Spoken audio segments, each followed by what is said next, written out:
Okay, Monkey Moose. We are going to read chapter 20 of James and the Giant Peach. So, yesterday, when we left off, the insects were looking to James to have some kind of solution because in the water, churning, were sharks. And so they're all freaking out. Chapter 20. There is something that I believe we might try, James Henry Trotter said slowly. I'm not saying it will work. Tell us, cried the earthworm. Tell us quick. We'll try anything you say, said the centipede.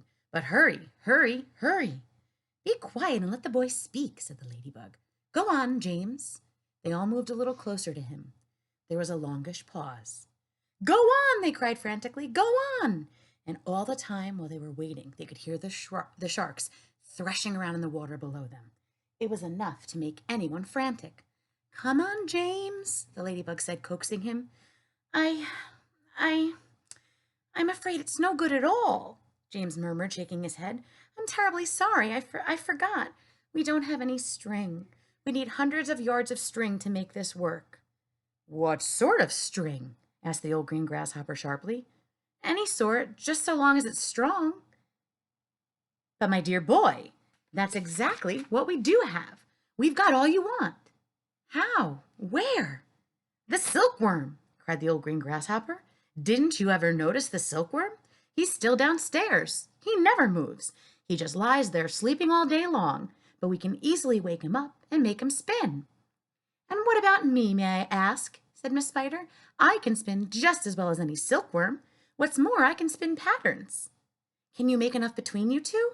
Asked James. As much as you want. And quickly? Of course, of course. And would it be strong? The strongest there is. It's as thick as your finger. But why?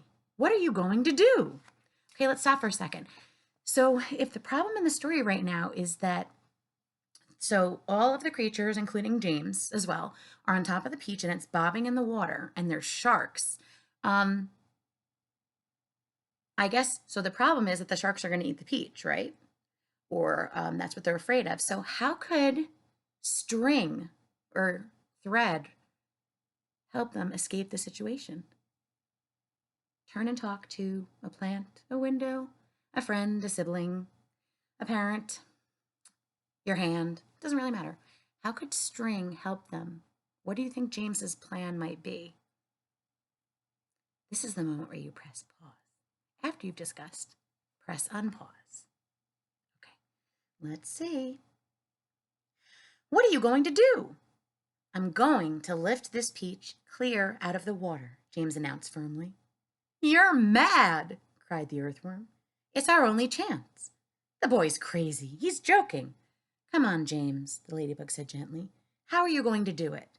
Sky hooks, I suppose, jeered the centipede. Seagulls, James answered calmly. The place is full of them. Look up there. They all looked up and saw a great mass of seagulls wheeling round and round in the sky. I'm going to take a long silk string, James went on, and I'm going to loop one end of it around a seagull's neck, and then I'm going to tie the other end to the stem of the peach. He pointed to the peach stem, which was standing up like a short, thick mast in the middle of the deck. Then I'm going to get another seagull and do the same thing, again, and then another, and then another. Ridiculous, they shouted. Absurd. Poppycock. Boulderdash. Madness. Stop for a second. There's that writer's craft thing that Roald Dahl likes to do, where he takes a word and then repeats a synonym, a word that means the same thing, again and again and again. So ridiculous, absurd, poppycock, boulderdash, madness, it all means crazy thinking. And the old green grasshopper said, how can a few seagulls lift an enormous thing like this up into the air, and all of us as well?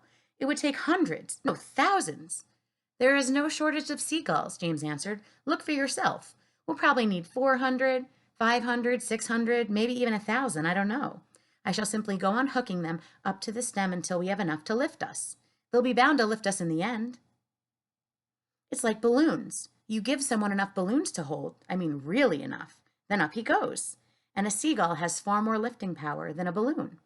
If only we have the time to do it. If only we are not sunk first by those awful sharks. You're absolutely off your head, said the earthworm. How on earth do you propose to get a loop of string around a seagull's neck? I suppose you're going to fly up there and catch it?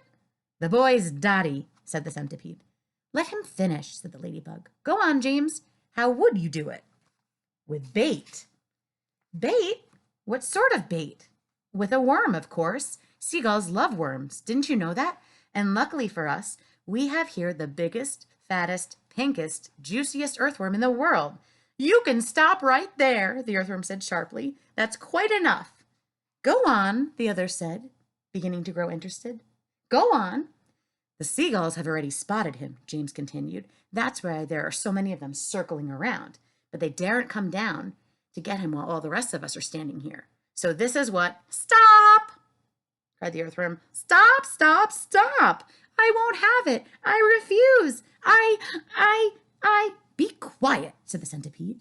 Mind your own business. Wait a second, time out. I kind of think it's the earthworm's business if he's being used as bait and centipede's like, mind your own business. That's kind of messed up. I like that. My dear earthworm, you're going to be eaten anyway, so what difference does it make whether it's sharks or seagulls? I won't do it. Why don't we hear what the plan is first, said the old green grasshopper. I don't give a hoot what this plan is, cried the earthworm. I'm not going to be pecked to death by a bunch of seagulls. You will be a martyr, said the centipede. I shall respect you for the rest of my life. So will I, said Miss Spider, and your name will be in all the newspapers. Earthworm gives life to save friends. But he won't have to give his life, James told them. Now listen to me. This is what we'll do.